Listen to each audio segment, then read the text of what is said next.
Yes. Yeah. But like the comparison, like with me and some of the other guys. So that'd be something neat to see, the Harris Centers at The Pirates playing in Williams. Welcome to Knowledge Sports Podcast, episode 40. Of all numbers, 40. Wow. The home of sports talk for everyone. I'm David. I'm Jason.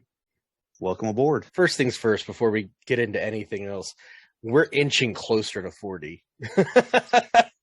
That's what I mean. It's just we're almost matching. You closer than me. I got a few years yet. You're getting. Yeah, I got a few. Not, I got less one. than you do. But just because I'm turning 39 this year doesn't mean anything. For this month, I should say. Weeks, yeah. So normally, you guys who listen, you guys know that we try to kind of keep things light. This whole thing for us is a break from life. That's what we do for you guys, the listeners. It's an hour and 10-minute break from the real world where you just listen to us talk nonsense in sports. However, we're not fools. We're aware of what's going on in the world, and we are aware how it's affecting professional sports and international sports play. However, our goal when we do this show is to give you that break from life, to give you that break from the wife and the kids, husband and the kids. Maybe there's no kids. Work, your boss, school, what have you. We just try to give you an hour break from the real world. And so while we know what's going on in the world and we have our opinions and viewpoints on it, we're not going to be talking about it. This show's just what it is for the strict purpose of it's supposed to be fun. Bring you some lightness in life. Entertainment, and because I know everybody has their own political views. That's fine. Everybody's allowed to have opinions. It's just we just do not want to be that controversial factor. So we know like Jason said, we know what's going on. We just this is our way to not only take us out of reality, but to take you guys out of reality and bring us into our little world. Oh, that's scary enough. Just wanted to hit that quick so you guys know where we're coming from with everything going on. And now back to your regularly scheduled program. Regularly scheduled program. We are live. We are live from Sunday, and it's Friday. So we are heading into the first period here. Little baseball update here. The lockout, unfortunately, will happen.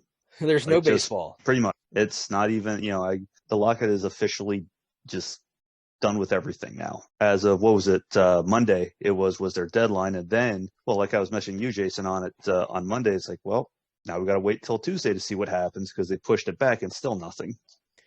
And as of today, another week's worth of canceled games. So it looks like March 31st will not be the opener. And as of this morning, according to sources, the Angels owners, Diamondbacks owners, Reds owners, and Tigers owners all opposed the luxury tax increase to $220 million. MLB also proposed including players' meal money in the calculation of the luxury tax, which did not appeal to the players. It's telling, though, that these are smaller. Detroit's a big city. The Angels play in Anaheim. But the Diamondbacks and the Reds aren't exactly considered big city teams. No offense to those cities, they're just not. And it's telling that the Diamondbacks were one of the worst teams in the league last year. And their owner's one of the ones vetoing the luxury tax. Yeah. As if Phoenix doesn't have enough issues with the Coyotes. Right? Because the Coyotes went to, I love the picture you showed me. And it was just an inflatable rink for the Coyotes. But they went to 5,000? I think it was a 5,000-ish arena. Now imagine what the Diamondbacks are, are they going to go to like a Little League field soon? No, Arizona just seems to be hurting, other than football, but baseball and hockey are just tanking right now. But you would think Arizona. They won a World Series in the last 21 years. 21 years. I almost said 20, but I forgot it's 2022. Because right now, from when I looked at, I think it was either Tuesday or Wednesday, 90 games have been canceled thus far. And let's just hope it doesn't get to what happened in 94, 95 lockout, where it was the season plus playoffs. Well, that was so, and this is a discussion Brad and I had from baseball together, is that the 95 season wasn't a lockout. It was a strike. So the players actually, they stopped playing to strike. A lockout, while they're similar, it's different. The lockout is controlled by the league, whereas the strike is controlled by the players. So the league locking them out isn't even giving them that opportunity to strike or to even play games. Well, either way, no playoffs, or I'm sorry, no baseball. Either No way, you baseball look at it right now. But the way to look at it is the lockout is the owners and MLB. The strike is the players.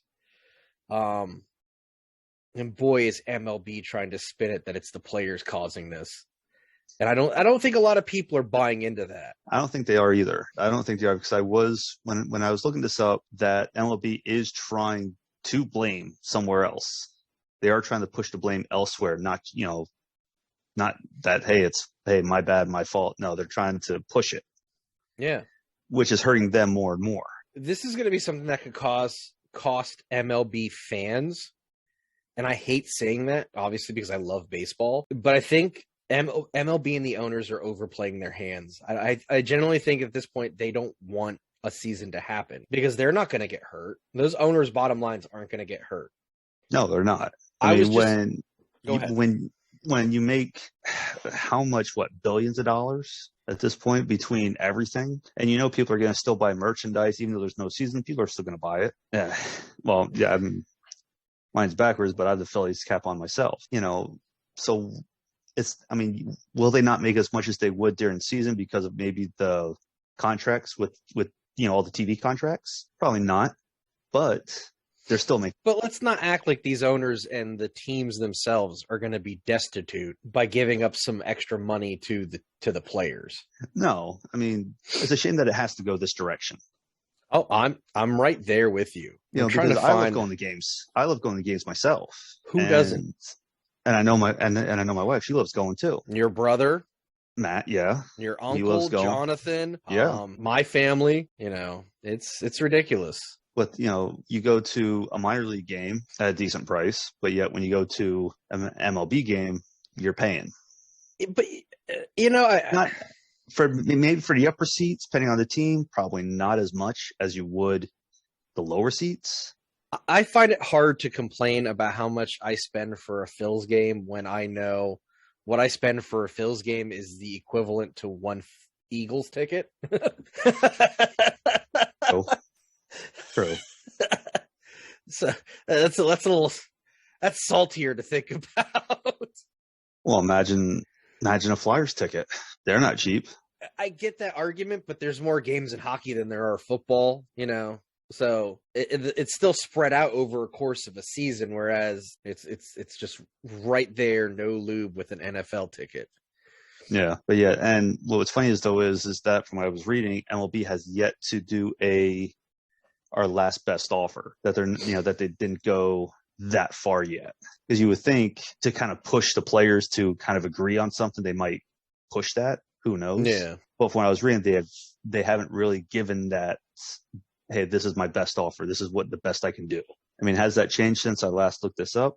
Maybe. Who knows? It's just ridiculous on the direction that this is going. Like you said, with the luxury tax, the MLB pushing the blame, the expanded postseason. And I've read that the players union are at least willing to negotiate on the 14-team playoff. I'm not a fan of it. But I also know that at this point they're doing all of this at the players union caves. As much as I want baseball, I don't think they should be negotiating on the 14-team playoff, because that's just look. I know it would get my beloved Phillies in the playoffs, but I don't want them getting in that way. Yeah, it's one of those things to where it's been this way for so long, and now they just add, like you said, 14, and it's like, okay, we feel pity on you.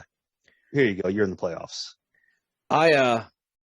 There was a quote on the baseball subreddit about this that killed me. And it was, MLB owners, we'd rather flush $20 down the toilet than give $2 to you.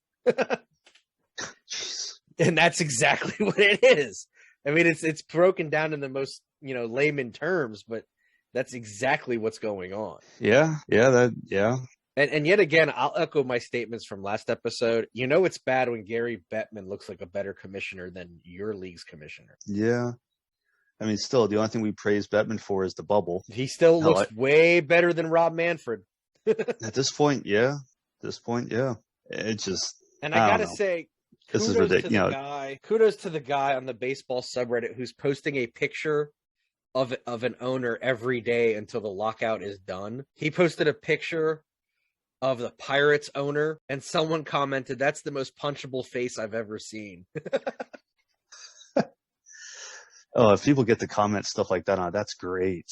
That is fantastic. And I'm gonna quick send this to you on our Discord chat so you can see it, because it is spectacular.